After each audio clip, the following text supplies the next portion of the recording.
তাদেরকে শোকজ দেওয়া হলো, আবার তারা ফেসবুকে শোকজের পোস্ট করে তারা দায়মুক্তি নিয়ে গেলেন।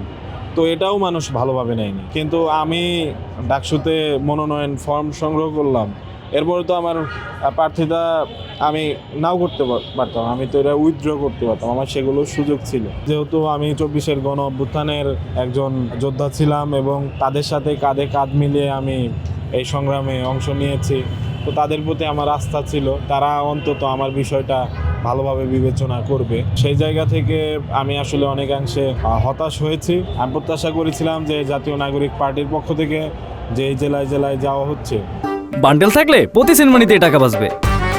বিকাশ সেনমানি বান্ডেল কিনে জিতুন প্রতি লেনদেনে। সেই জেলায় যদি কেন্দ্রীয় কোনো সদস্য থাকে তাকে আলাদাভাবে হাইলাইট করা হয়।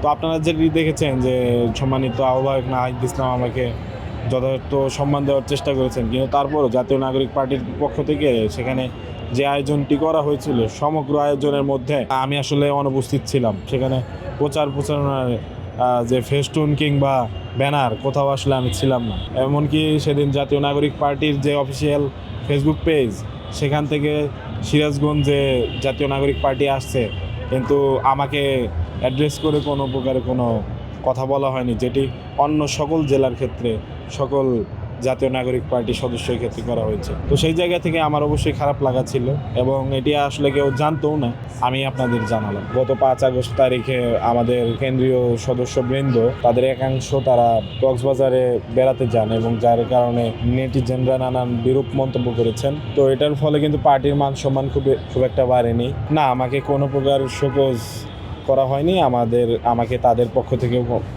ডাকা হয়নি। আমি নিজেই এর আগে অনেক আগে গিয়ে তাদের সাথে কথা বলেছি যে আমি ডাকসু ইলেকশন করতে চাই, সেক্ষেত্রে তারা তাদের সমর্থিত একটি প্যানেলের নাম বলেছে এবং পদের নাম বলেছে যে সেখানে আমি চাইলে ইলেকশন করতে পারি, এর বাইরে আমার যাওয়ার সুযোগ নেই।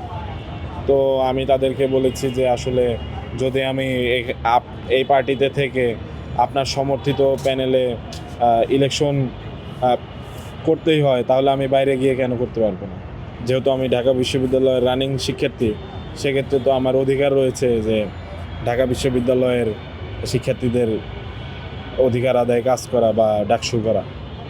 তো এটি মিলে একটি জটিলতা হয়েছে, কিন্তু আমাকে কোনো প্রকারে কোনো নোটিশ দেওয়া হয়নি এবং আমাকে অগ্রিম কোনো ইঙ্গিত ছাড়াই আমাকে বহিষ্কার করা হয়েছে। দেখুন, আমার প্যানেল মোটামুটি পূর্ণাঙ্গ হয়েছে এবং আমি সিদ্ধান্ত নিয়েছি যে জিএস পদে আমি নির্বাচন করব। তো আমাদের প্রস্তুতি মোটামুটি সম্পন্ন এবং সামনে কি রোডম্যাপ হবে আমাদের সবার ইশতেহার চূড়ান্ত করছি। আমাদের এখন পর্যন্ত এটি আপডেট। হ্যাঁ, এটি দুঃখজনক যদিও, কিন্তু এটা তো সত্য যে অনেকাংশে আমি বৈষম্যের শিকার হয়েছি। কেননা আপনারা জানেন যে গত 5 আগস্ট তারিখে আমাদের পার্টির কেন্দ্রীয় সদস্যবৃন্দ তাদের একাংশ তারা কক্সবাজারে বেড়াতে যান এবং যার কারণে নেটিজেনরা নানান বিরূপ মন্তব্য করেছেন। তো এটার ফলে কিন্তু পার্টির মান সম্মান খুব একটা বাড়েনি এবং তাদেরকে শোকজ দেওয়া হয়, তো যেটি পার্টির নিয়ম। তো শোকজ দেওয়ার পরে তাদের কিন্তু সরাসরি এসে কথা বলার উত্তর দেওয়ার কথা ছিল, কিন্তু তারা সেটি না করে সেখানে বসেই ফেসবুকে পোস্ট দিয়ে সেই শোকজের জবাব দেন। তো এই যে সামগ্রিক একটি বিষয় যে তাদেরকে শোকজ দেওয়া হলো, আবার তারা ফেসবুকে শোকজের পোস্ট করে তারা দায়মুক্তি নিয়ে গেলেন, তো এটাও মানুষ ভালোভাবে নেয়নি। কিন্তু আমি ডাকসুতে মনোনয়ন ফর্ম সংগ্রহ করলাম, এরপরে তো আমার প্রার্থিতা আমি নাও করতে পারতাম, আমি তো এটা উইথড্র করতে পারতাম, আমার সেগুলো সুযোগ ছিল, কিন্তু পার্টি কিন্তু আমাকে সেই সুযোগটি আর দিল না। এবং এখান থেকেই বোঝা যাচ্ছে যে একটি শ্রেণী পার্টির মধ্যে আছে যারা যত অপরাধী করুক তাদের কিন্তু সেই শাস্তিটা হবে না, কিন্তু আমার ক্ষেত্রে সেটি হলো। অর্থাৎ এখানে বলতে হয় যে আমার সাথে অনেকখানি বিমাতা সুলভ আচরণই করা হয়েছে। তো এটি আসলে পরিষ্কার যে আমি কেন জাতীয় পর্যায়ে ছেড়ে আমি ডাকসুতে আসছি। আসলে আমাকে বহিষ্কার করার ফলে আমার মান সম্মানের অনেক বেশি ক্ষতি হয়েছে। আমার যারা শুভাকাঙ্ক্ষী ছিল তারা প্রত্যেকেই অনেক কষ্ট পেয়েছেন, আমি নিজে তো কষ্ট পেয়েছি। তো আমি আশা করেছিলাম, যেহেতু আমি 24-এর গণ অভ্যুত্থানের একজন যোদ্ধা ছিলাম এবং তাদের সাথে কাঁধে কাঁধ মিলিয়ে আমি এই সংগ্রামে অংশ নিয়েছি, তো তাদের প্রতি আমার আস্থা ছিল যে তারা অন্তত আমার বিষয়টা ভালোভাবে বিবেচনা করবে। তো সেই জায়গা থেকে আমি আসলে অনেকাংশে হতাশ হয়েছি। তবে আমি মনে করি যে ঢাকা বিশ্ববিদ্যালয়ে আমি যেহেতু এখানে প্রার্থিতা ঘোষণা করেছি এবং রানিং স্টুডেন্ট, সেক্ষেত্রে আমি এখন ডাকসুতেই ফোকাস করছি এবং আমার আসলে দ্বিতীয় কোনো অপশন এই মুহূর্তে নেই। ঢাকা বিশ্ববিদ্যালয়ের শিক্ষার্থীরা যেটি চায় সেটি হলো একজন সৎ প্রতিনিধি এবং তাদের জন্য কাজ করবে। আমি বিগত সময়ে ঢাকা বিশ্ববিদ্যালয়ের জন্য ঢাকা বিশ্ববিদ্যালয়ের শিক্ষার্থীদের কল্যাণে অসংখ্য উদ্যোগ নিয়েছি, কাজ করেছি। তো আমার মনে হয় যে শিক্ষার্থীদের কাছে আমার সেই আবেদনটি রয়েছে। আমি আপাতত ডাকসুতেই ফোকাস করতে চাই। আর পার্টির সাথে বিষয়টি, পার্টি আসলে আমার সাথে তো যেটি করেছে এটি অন্যায্য। তো ন্যায্যতার হিস্সা তারা কিভাবে বুঝিয়ে দেবে এটি একমাত্র তারাই জানে। আমি ডাকসুর বাইরে আপাতত কিছু ভাবছি। এটি আসলে আমি ভাবছি, এটি আসলে আমার সামনের গতিপথ কী হবে, এটি আসলে এই সামনের কয়েকদিন ডাকসু নির্বাচন এই সময়টুকুই বলে দেবে যে পরবর্তী গতিপথ আমার কী হবে।